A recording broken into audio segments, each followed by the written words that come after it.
We're with you. Full support po kami. Kami po ay, opo, 100% sa iyo. Wala pang isang araw, wala ang hirap talaga maging politiko. Alam mo, sa totoo lang, ang hirap maging politiko.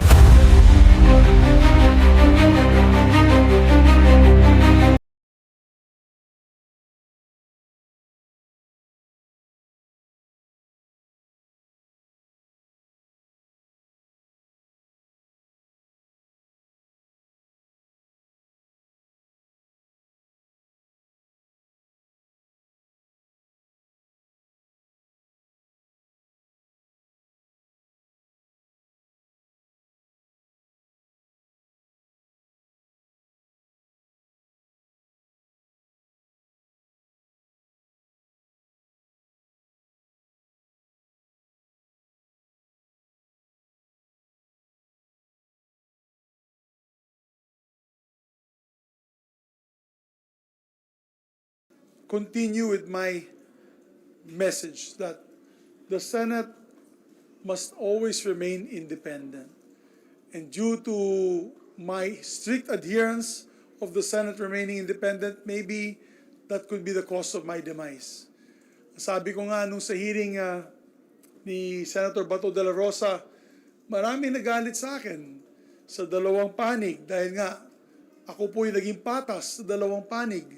At siguro maraming nagalit sa akin dahil dyan. Pero ginawa ko lang pong tungkulin ko bilang Senate President, which is to always keep the committee system strong and independent from any outside forces to dictate what should or should not be tackled in the committee system. So, I'm sorry if may mga ruffled feathers at may nagalit sa akin, pero ganun talaga ako. You may call me a Boy Scout, but I'm happy to oblige all the other members of the Senate that have passed before us. The likes of Joco Arroyo, Miriam Defensor Santiago, of course, those who also already retired, like Senator Frank Drilon, Senator Juan Ponce Enrile, kung saan talagang stickler for rules of the Senate. Independence of the Senate. That the Senate remains the last bastion of democracy in our country. So I pray and hope that our dear Senate President Escudero, will uphold these ideals of the Senate that we fought for many generations. I'd like to also congratulate Senate President Francis Escudero for his ascension to the Senate presidency. We will take a critical collaboration when it comes to measures that are needed by our country. So, as I said earlier, I had resigned as my post for Senate President. I am an independent member of the Senate now. Mas maganda po yan para mananatili po tayo independente at mananatili po tayong patas sa lahat ng grupo. I also like to thank my team that also resigned with me, Senator Nancy Binay, Senator Joel Villanueva, my majority floor leader, Senator J.V. Ejercito, Senator Lauren Legarda, and Senator Sani Angara. And napasalamat din ako kay Senator Bato de la Rosa dahil ang balita ko talagang hindi po siya pumirma at nanatili po siyang kasama ko sa pinakahuli. So, yun lamang po. I'll take questions from the group. Thank you.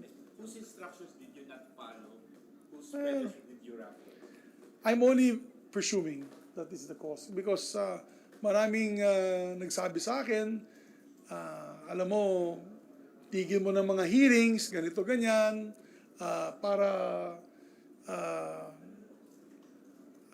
mahirap na magsalita. Ang sa akin lang is, I must have ruffled my feathers. I'm sorry, I must have ruffled other people's feathers from my independent stance of the Senate.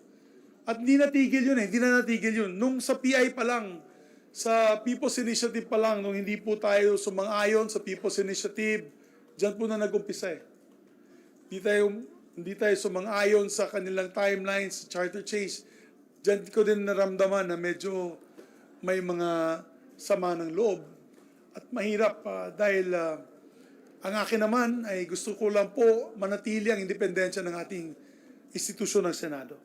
So, I saw it coming, and as a matter of fact, I even said to my staff na parang by 2025, ayoko na maging Senate President, sa totoo lang. Pero napaaga po ang pag-resign ko po bilang Senate President. I have more time with my family, I have more time for my health. Alam niyo naman, kinumplain ko yan sa inyo dati na tumaas lahat ng blood works ko. Sabi ko, napakagrabing stress, napakatindi ng pressure. So I hope that this new leadership does not succumb to pressure. Only time will tell. Di ba makikita natin sa galaw ng ating mga kasamahan. SPD Yes. dahan ng Malacanang if the President directly. I don't want to anymore rain on the parade of Senate President Escudero. So I guess maybe other members of the Senate can answer that. Ang akin lang dyan, I did my job and I did it well. I am proud to keep my head up high. Wala po tayong mga scandals na nangyari noong panahon natin, and I'm very happy for that. I am so happy that I have been able to render these years of service sa ating mga kababayan.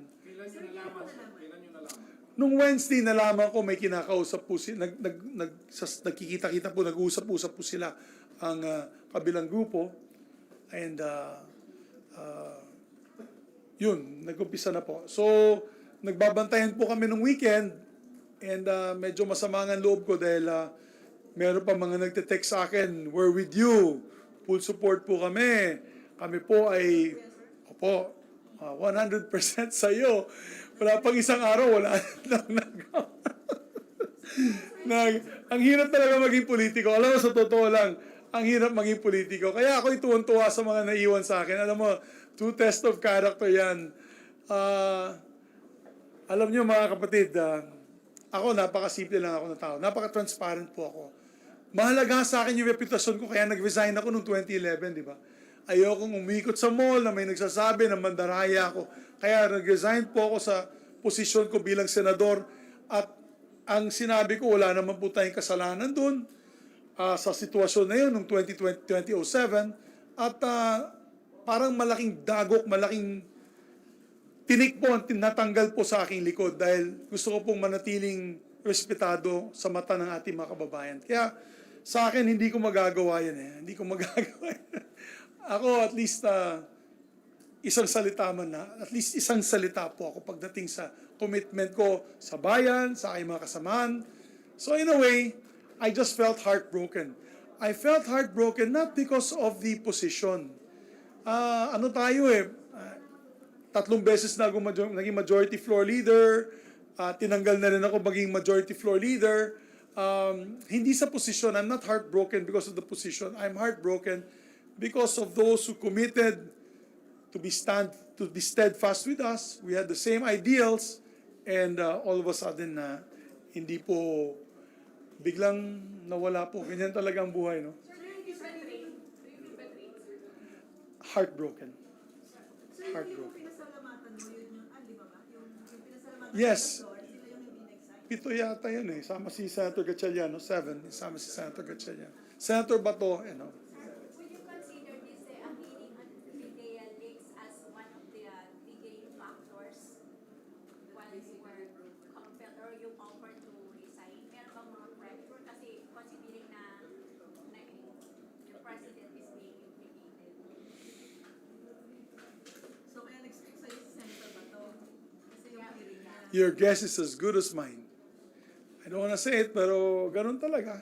Ako, I've been very loyal to our president. And in fairness, we've tried to give him good counsel. Nung sa PI, sinabihan ko po siya na masama po ito para sa ating bansa. Umpisa po ito ng kaguluhan. Di ko alam kung nakinig po siya sa akin o hindi. Ang akin lamang po dyan ay I try to give him good advice. Hindi yung rara-ra na ang galing mo, ikaw ang the best. Hindi tayo ganyan eh. We're always trying to give good advice. Not only to him, but to everyone else in the cabinet. And I think they know that. So, ang akin, if that's the consequence of, this is a consequence of my being independent, fighting for the institution, then so be it. I'm happy to step down as a independent member of this institution who maintain the traditions and the rules of this institution till the very end. Sir, mas nangyayari ba kayong kaalyado po ng administration or you planning to transfer to We will discuss this tonight. Sir, hindi kasama niyo. Pag-usapan. Yeah, we're pag-usapan pa namin ngayong gabi. Sir, did you try to speak dun sa grupo na nag-unseat sa inyo, yung grupo nila Senator Cheese? Hindi naman sila, hindi sila nakipag-usap sa amin. Hindi po sila nakipag-usap sa amin. But I mean, yung nakipag-usap sa akin, yung nag-traitor sa akin, yung full support, ngayon, no support. Hindi na. Bahala na sila dyan. Pero okay lang yun. Okay lang yun. I don't want to rain again the parade. I don't want to rain on the parade of Senator Cheese Escudero, our Senate President. He is a very capable leader, napaka-intelihente, napakagaling na abogado. And so, we just leave it at that. And kasama ko siya since 1998. Of course, we just hope and pray, and I appeal to him that he continues to adhere to the rules and traditions of the Senate. Huwag po siya alam mo, marami kasi mga bagong senador eh.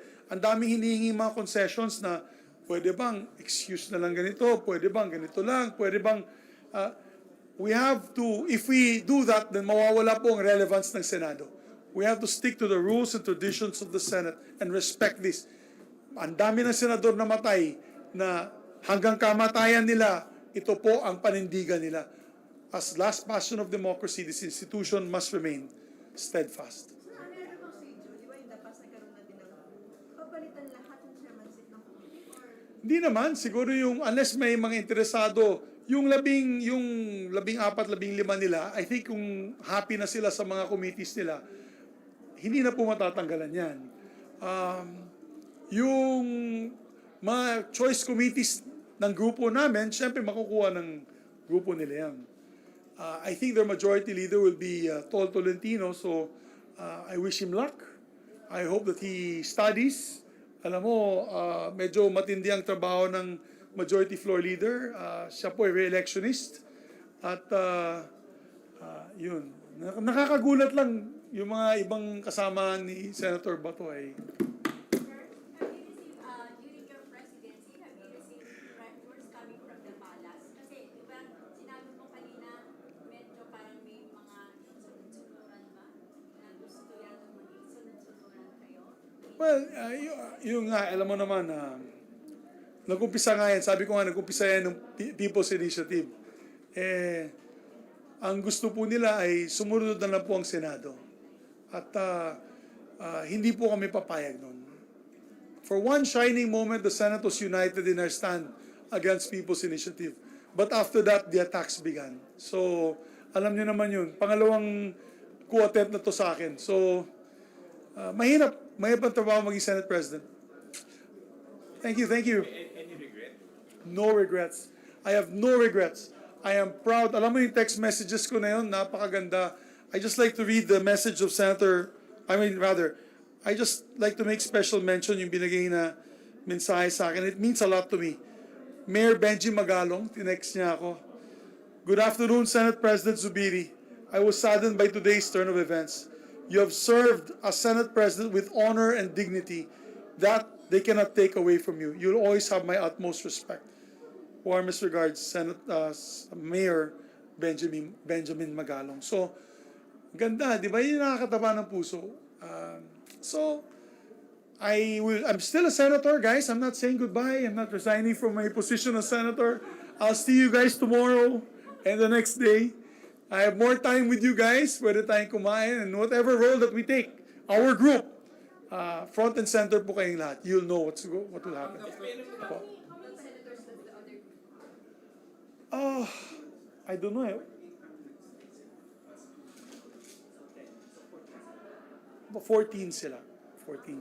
Kasi 7 kami, plus 2 in the minority, 9. 8, sinong 8? Ano? Sino yung 9? Please. Yung kasama ko si Senator JV, myself, Senator Nancy, Senator Lauren, Senator Joel, Senator Sherwin, Senator Bato. 7. Sensani. Sensani, steadfast sa atin. 8. Plus 2 minority. So, 14 sila. Sir, how would this impact on the ongoing Chacha hearing? Wala na. Goodbye, Chacha. Ano po? Nag-resign na si Sunny Escudero. Si Sunny Angara. Nag-resign na po siya. Sir, paano yun? Paano yun? Wala na. We had to cancel, or it's all canceled. Alam niyo naman si Senator Escudero, anti-Chacha. So, di ba? Openly is anti-Chacha. So, I hope the people that supported him know that. Yun nga, sir, di ba? Parang if ever. Strange bedfellows. I always say this is strange bedfellows, di ba? So, okay lang. How about yung As far as we're concerned, the Chacha this week is dead. We don't have any Chacha hearings. Hindi si Yung mga Senator priority. Bato, mawawalan din ng committee niya doon sa dangerous. Wala na si Morales. I'm sure Senator Bato de la Rosa will be taken out of his committee. I presume, no? Because isa sa mga punot dulo nitong nangyari ito. yung ano po, SP, yung mga priority bills, yung mga priority bills. Well, ang dami. Alam mo, kaya nga request ko sa kanila ganito. Nag-request ko kasi ang gusto po nila, pag start ng session, change leadership kagad. Ang request ko lang sa kanila, guys, can at least preside bago magkagulo-gulo, can at least preside sa third reading approval of these measures. Para my last act as Senate President ay nagtatrabaho pa rin ako. So we did it, and we thank the new leadership for allowing me to preside in the approval of these like AFASA, amendments to the tax code, I think. Oh. So at least I left working, ladies and gentlemen. We're able to pass these measures. Nung nag-thank you ka kay Senator Bato, naiyak siya. Diba? Saan talaga siya emotional? O nagkausap kayo about this change of leadership? I told him, saludo ako sa kanya. He stood by me.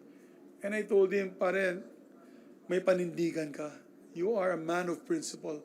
Hindi siya takot, hindi siya natatakot. At saludo ako sa kanya. Saludo talaga ako kay Senator Bato. I hope he wins again for Senator. I will campaign for him actively. I will campaign for him actively in Mindanao Pero conscious to maximize his vote. basically yung kanyang hearing yung isa sa mga factor that basically Could- make Most possibly, one of those that broke the camel's back, ika nga, aside from charter change timeline, aside from PI, aside from many other things. Sir, So, nag-reach out ka pa, nung narinig mo na may panibago na namang attempt to unseat you, nag-reach out ka dun sa ibang members ng Senate? yes, absolutely. Kaya nga may mga text message ako, full support. Next day, pasensya na lang, pare. Para nga nabigo ng girlfriend mo, no? Boyfriend mo. I love you, joke lang. I love you, joke pala. Well, just a simple committee. Hindi po ako hingi na. I will not ask for any big committees. Just give me a small committee. I don't mind getting back to committee on cooperatives, which has been my committee from the very beginning. Wala po ako hinihingi malaking committee. Pagod na rin ako. I just want to help on these measures and help keep the institution independent. You know? Yes. Well, may meeting nga kami tonight with the team. What our options will be. Ilan na yun, sir? 10? Before the break, for sure. Ilan na yun? Imagine kung nag-minority kami, di 10 yung minority. Yeah, oo nga. Tsaka dapat nandun lahat sa floor. Di pwedeng tamad-tamaran. Alam mo, I am proud of my team because number one, this is the hardest working team. The last man to leave the floor is Senator JV, Senator Sunny, Senator Joel, ako at si Lauren. Kami palagi, at Senator Sherwin, kami palagi na iiwan. Hindi kami check attendance, alis. Oo. Kayo ng media, kasi araw-araw dito naman kayo, nakikita nyo naman, no? Hindi ko naman babanggitin yun. Ang akin lang is, I hope we have the biggest, the most hardworking team. So I think it will be big loss for legislation, but I'm hoping that my colleagues will step up. The 14 will step up. We'll be watching. Thank you, guys. Mabuhay kayo. I love you guys. Thank you. Thank you very much.